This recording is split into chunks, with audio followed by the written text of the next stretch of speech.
Plusieurs de ceux qui dorment dans la poussière de la terre se réveilleront, les uns pour la vie éternelle, les autres pour l'opprobre éternel. Est-ce que la période de tribulation, c'est les 7 derniers fléaux? Est-ce que c'est ça, dans le fond? Oui, dans le fond, c'est ça. Ça va brasser, ça va chauffer. La Bible décrit ces 7 derniers fléaux-là, un peu comme ce qui était survenu aux Égyptiens lorsque Moïse est venu pour sortir le peuple, que Dieu est venu sortir le peuple. Mais le peuple était protégé.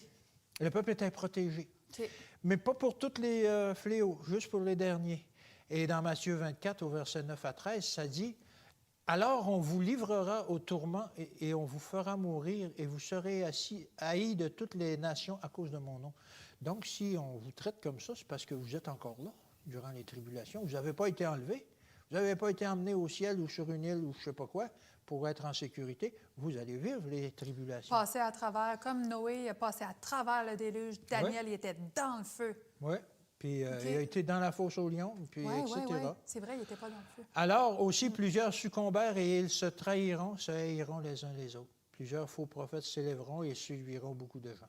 Alors effectivement, qu'on nous dit qu'on va être là durant la grande tribulation. Et comment va se passer le retour du Seigneur? Est-ce que ça va être secret? Puis il va venir chercher ses élus? J'imagine que non. Bien, Dieu n'est pas un Dieu qui se cache. 1 Thessaloniciens 4, versets 16 à 17, « Car le Seigneur lui-même a un signal donné. » Un signal donné à qui? À toute la terre. À la voix d'un archange. Moi, je pense qu'un archange, ça parle fort, qui va être entendu. Au son de la trompette de Dieu, descendra du ciel et les morts en Christ ressusciteront premièrement. Les morts qui sortent de terre. Wow! Ensuite, nous, les vivants qui seront restés, nous serons tous ensemble enlevés avec eux sur la nuée. On ne disparaît pas comme ça, comme le pilote qui disparaît de l'avion. Non. On va être enlevés. Puis le copilote va nous voir, si ça se passe lui comme ça, à la rencontre du Seigneur dans les airs. Jésus va être revenu. Il ne met pas le pied sur la terre, mais on va le rencontrer dans les airs. Les anges nous apportent à lui. Ça, c'est pas limité à un endroit, un pays spécifique, mais c'est la terre au complet, là. Les morts, la terre va recracher les morts, les eaux recracher les corps. Ça va être gros, man! Et ainsi, nous serons toujours avec lui, avec le Seigneur. Alors, effectivement, ce n'est pas quelque chose de secret, de silencieux. Oh, ça va être quelque chose de grandiose. Ça va passer avec fracas. Avec fracas. Et il y a un verset qui dit, les méchants vont dire quoi?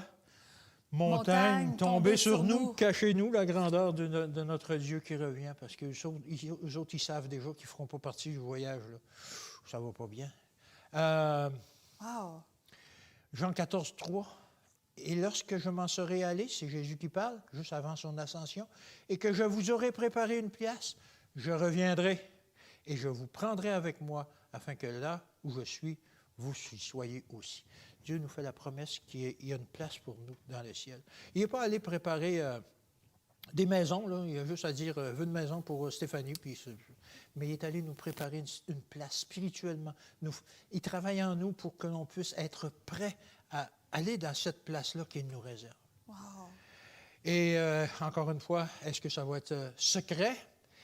Matthieu 24, verset 27 et le verset 31. « Car comme l'éclair part de l'Orient et se montre jusqu'en Occident, ainsi sera l'avènement du Fils de l'homme. » Tout le tour de la terre, on va voir cet éclair-là, on va voir Jésus, on va voir son avènement.